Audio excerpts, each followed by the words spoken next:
Hello guys, good morning. Kagigising ko lang, medyo makulimlim ngayon. Pero syempre, kahit makulimlim tuloy ang ating walking, no excuses. Sa mga ngayon lang nanood sa akin, pang third day ko na to ng aking 7-day healthy lifestyle challenge.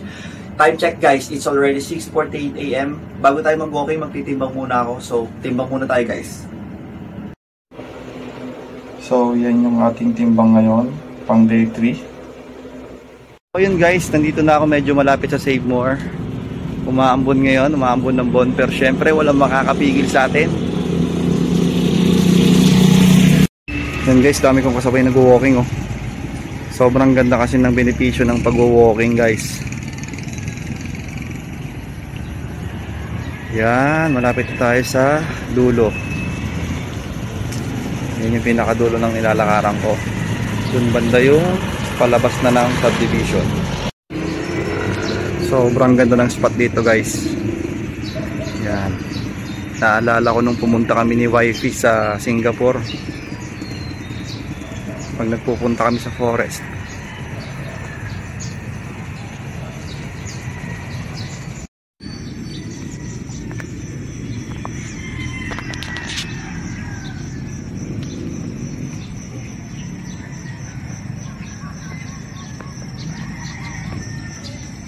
So guys, pauwi na ako. Dito tayo laging nadaan, pero ngayon mag-iiba tayo ng ruta. Dito tayo. Yan guys, so medyo malapit na ako. Medyo pa lang. Pangit ng buhok ko guys. Gulo-gulo, di ako nakapag-wax. So yan. Sarap mag-walking. So sa iba tayo dumaan ngayon guys, para hindi naman nakakasawa yung nakikita nyo.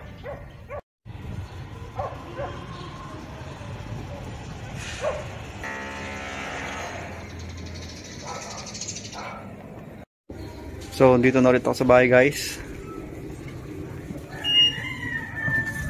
Bihis muna ako.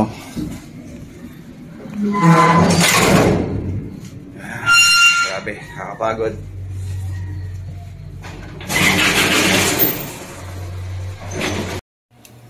So yun guys, ito yung kakainin ko. Brown rice with carrots and cabbage.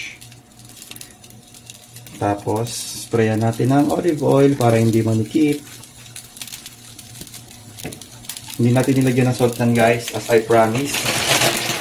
And, konting fried garlic para iwas umay. So, yan guys. Okay guys, so bali ito yung niluluto ko pala kanina. Yan. Brown rice with cabbage and carrots. And then syempre, ito, avocado. Ito yung first meal ko ngayon. Nakapag-pray na ako off-cam. So, kakain na ako. Bali mamaya ang kakainin ko naman ay tofu na mayroong asparagus and broccoli. So, huwag niyo kalimutan mag-like, share, and subscribe sa aking YouTube channel, Fresh News and Vlogs.